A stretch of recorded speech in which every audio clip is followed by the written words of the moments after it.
मुझे पीने का शौक नहीं, पीता हूं गम भुलाने को।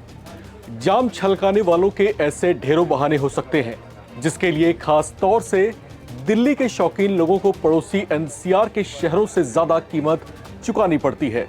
लेकिन अब शराब के शौकीन लोगों को जल्दी ही बड़ी खुशखबरी मिल सकती है, क्योंकि दिल्ली के लोगों को अब सस्ती शराब के लिए हरियाणा के गुरुग्राम या किसी दूसरे शहर में नहीं जाना होगा। अब दिल्ली में भी शराब के दाम बहुत जल्द घटाए जा सकते हैं। एक रिपोर्ट के मुताबिक दिल्ली सरकार प्रीमियम शराब की कीमतों को कम करने की योजना बना रही है।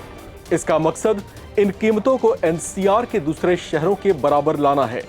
ऐसा होते ही दिल्ली और एनसीआर के सभी शहरों में शराब की कीमतों में समानता आ सकती है। चर्चाएं हैं कि एक एक्साइज कमेटी ने इसे लेकर बैठक भी की है। इस कमेटी का गठन पारदर्शी और सामाजिक रूप से सुरक्षित शराब नीति बनाने के लिए किया गया है। इस मंत्री स्तरीय समिति की अध्यक्षता पीडब्ल्यूडी मंत्री प्रवेश वर्मा कर रहे हैं। उनके साथ कुछ और मंत्री भी समिति के सदस्य हैं। सूत्रों के मुताबिक नई शराब नीति अगले 1 महीने में तैयार हो सकती है। हाल ही में हुई बैठक में कई खास बातों पर चर्चाएं भी हुई। इसमें तय खुदरा मार्जिन एक्साइज ड्यूटी, दिल्ली में बियर पीने की कानूनी उम्र और प्रीमियम ब्रांड की उपलब्धता जैसे मुद्दे शामिल थे।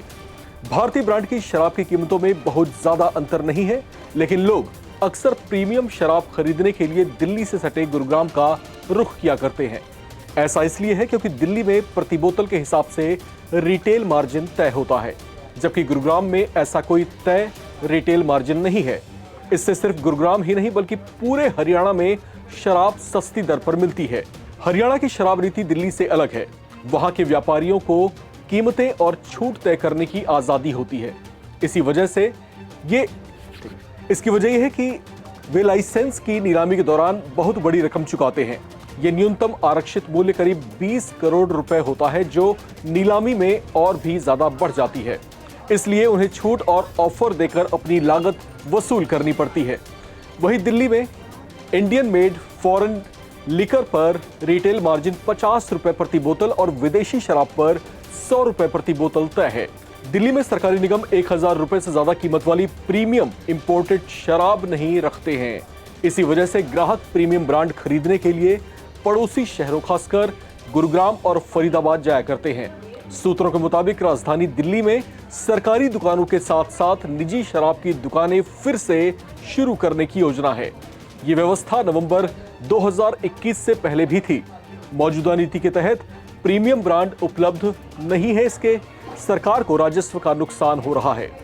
इस समस्या को ठीक करने के लिए सरकार अब सभी दुकानों पर प्रीमियम ब्रांड उपलब्ध कराने पर विचार कर रही है। इसके अलावा बियर पीने की कानूनी उम्र को 25 साल से घटाकर 21 साल करने की भी चर्चाएं हैं। इस तरह के संभावित बदलाव के पीछे वजह भी खास है, या ऐसा कह सकते हैं कि दिल्ली सरकार खुद भी बड़े उत्साह में है। इसकी वजह यह है कि दिल्ली में शराब की नई नीति पर जारी चर्चाओं के बीच शराब की बिक्री में बम्पर बढ़त दर्ज हुई है, जिससे दिल्ली सरकार के राजस्व में खूब बढ़ोतरी हुई है। वित्त वर्ष 2025-26 में अब तक दिल्ली सरकार को एक्साइज रेवेन्यू के तौर पर 4192.86 करोड़ रुपए की प्राप्ति हो चुकी है, जो पिछले वर्ष इसी अवधि की तुलना में करीब 12.5% ज्यादा है। ये तब है जब दिल्ली में कोई पॉपुलर ब्रांड उपलब्ध नहीं है।